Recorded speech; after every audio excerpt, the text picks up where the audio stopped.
Halo Bapak Ibu, selamat datang kembali di channel Investor Bijak. Kali ini saya akan membahas salah satu saham yang menarik dalam sektor komoditas. Tapi sebelum saya mulai, saya informasikan bahwa video ini hanya bersifat informatif. Jadi tidak ada ajakan membeli ataupun menjual sebuah saham. Nanti di akhir video saya juga akan memberikan kesimpulan serta pendapat saya juga tentang saham yang saya bahas ini. Oke, langsung saja tanpa berlama-lama, saham ini adalah saham DKFT. Jadi PT Central Omega Resource Tbk didirikan pada tahun 1995. Sejak tahun 2008, perusahaan mulai terjun di bidang pertambangan biji nikel dan pada tahun 2011, perusahaan mulai mengekspor biji nikel ke luar negeri. Dalam waktu relatif singkat, perusahaan sudah mampu memproduksi biji nikel sebanyak 3 juta ton per tahun. Jadi perusahaan ini bergerak dalam bidang pertambangan nikel ya Bapak Ibu. Lanjut kita ke valuasinya. Kalau dilihat dari valuasinya Bapak Ibu, untuk PBV-nya itu 2,65 yang rata-rata lebih besar selama 3 tahun yaitu adalah 1,25. Jadi untuk PBV sebenarnya ini lumayan mahal ya Bapak Ibu karena lebih tinggi dari rata-ratanya selama 3 tahun. Untuk PIR-nya itu ada di angka 5,35, jadi saya rasa lumayan menarik. Lanjut kita lihat di net income-nya. Untuk net income Bapak Ibu, pada tahun 2023 dia bisa menghasilkan 63 miliar, pada tahun 2024 dia bisa menghasilkan 366 miliar, dan pada tahun 2025 ini diperkirakan laba bersihnya meningkat menjadi 551 miliar. Jadi ini pertumbuhan yang sangat signifikan sekali dari DKFT karena di saat saham penikelan lain itu turun dan oversupply, tapi dia berhasil meningkatkan labanya bahkan sangat signifikan sekali. Lanjut ke EPS-nya. Untuk EPS-nya Bapak Ibu kita lihat tahun 2023 EPS-nya adalah 11. Tahun 2024 naik sampai 6 kali lipat menjadi 64, dan pada tahun 2025 ini diperkirakan IPS-nya adalah 97.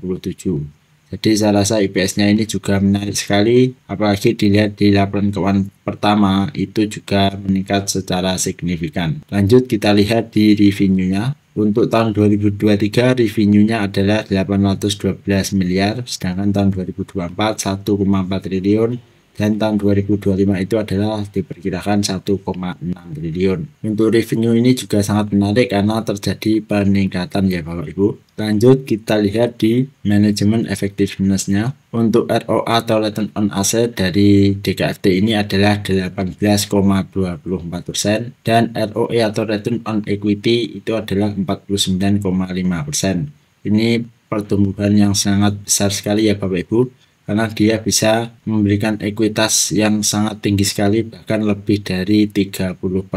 Seperti kita lihat tadi di laporan keuangan itu memang peningkatannya itu IPS sampai 6 kali lipat. Jadi wajar saja untuk ekuitasnya itu meningkat sangat besar. Lanjut kita lihat di dividennya. Untuk DKFT sendiri Bapak Ibu ternyata dia juga perusahaan yang membagikan dividen. Dividennya adalah 2,16% di harga sekarang dengan payout ratio kecil yaitu adalah 10%-an. Kalau dilihat dari dividen historis Bapak Ibu, ternyata DKFT ini barusan memberikan dividen dan hanya sekali saja. Jadi ini merupakan saham yang baru saja memberikan dividen. Mungkin jika memang ingin membeli saham ini maka harus hati-hati, barangkali tahun depan tidak memberikan dividen. Kalau dilihat payout ratio-nya pun juga sangat kecil ya Bapak Ibu, berarti kemungkinan dia itu ingin meningkatkan ekuitasnya sebanyak mungkin untuk ekspansi. Jadi memberikan dividen payout ratio-nya pun juga sangat kecil. Berarti ada sekitar 89% labanya itu dipakai untuk ekspansi. Itu untuk DKFT. Lanjut kita ke sisi valuasi. Kalau kita sisi valuasi Bapak Ibu dengan IPS 86 dengan custom fair rate-nya itu adalah 5%, yang artinya saya menginginkan DKFT itu tumbuh minimal itu 5% dan standar min selama 3 tahun adalah 7,45, maka potensial gain-nya itu adalah sebesar 4% dengan target price itu sekitar 670-an ya Bapak Ibu. Itu kalau menurut valuation tool. Lalu kita lihat di chartnya. Kalau kita lihat di chartnya Bapak Ibu, DKFT ini memang sudah naik sangat tinggi sekali. Jadi saat ini harganya adalah 465 yang hampir mendekati harga di tahun 2017 ya Bapak Ibu. Naiknya pun juga sangat signifikan. Jadi di tahun 2024 kemarin DKFT harganya itu cuma 137-an dan saat ini harganya sudah 400 dalam waktu kurang dari 1 tahun. Katakanlah ini harganya di 150-an. Kalau kita tarik DKFT sudah naik lebih dari 190%. Lalu untuk harga saat ini bagaimana? Untuk harga saat ini Bapak Ibu, saya rasa jika memang harganya sudah naik tinggi seperti itu, meskipun ada potensial gain yang cukup tinggi tadi ya, yaitu adalah sekitar 40%-an, tapi karena harganya ini sudah naik, saya lebih baik wait and see saja dulu ya Bapak Ibu. Mengapa saya memilih wait and see? Karena memang yang pertama harga nikel itu masih sangat oversupply sekali, meskipun saat ini sudah mulai naik Bapak Ibu, tapi masih belum terlihat. Lalu yang kedua alasannya adalah DKFT ini sudah naik lumayan tinggi, jadi rawan sekali untuk koreksi.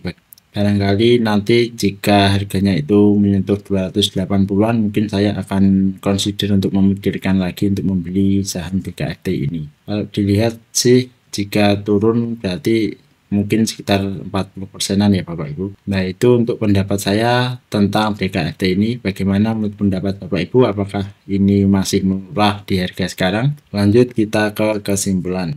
Untuk kesimpulannya Bapak Ibu, yang pertama adalah PBV dari DKFT itu adalah 2,65 dari 1,25, yaitu rata-rata selama 3 tahun. Jadi saat ini dia sudah lebih mahal dari rata-ratanya. Lalu kesimpulan yang kedua adalah net income, EPS, dan revenue itu naik signifikan ya Bapak Ibu. Sebenarnya ini hal yang menarik sekali untuk DKFT, tapi karena memang harganya pun sudah naik, jadi untuk saya lebih memilih menunggu saja agak bawah. Lalu yang kesimpulan yang ketiga adalah DKFT ini juga memberikan dividen meskipun saat ini hanya sedikit, yaitu adalah 2,16%. Jadi untuk sisi dividennya ini lumayan kecil ya Bapak Ibu. Biasanya saya tidak terlalu tertarik dengan saham yang dividennya kecil seperti ini. Untuk price-nya saya rasa untuk harga saat ini, meskipun tadi di valuation tool itu ada potensial gain 40%, tapi saya menyimpulkan untuk price-nya ini tinggi Bapak Ibu. Nah, bagaimana dengan pendapat Bapak Ibu? Apakah Bapak Ibu setuju dengan saya? Jadi kesimpulan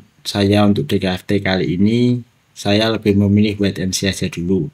Meskipun nanti kalau harganya tetap naik pun juga tidak apa-apa, karena saya lebih memilih menunggu di bawah. Lebih baik kehilangan kesempatan Bapak Ibu daripada mengejar atau fear of missing dari sebuah saham yang sudah naik tinggi. Nantinya juga pasti akan ada saham-saham yang lain yang menarik lagi selain DKFT. Begitu Bapak Ibu untuk kesimpulan saya.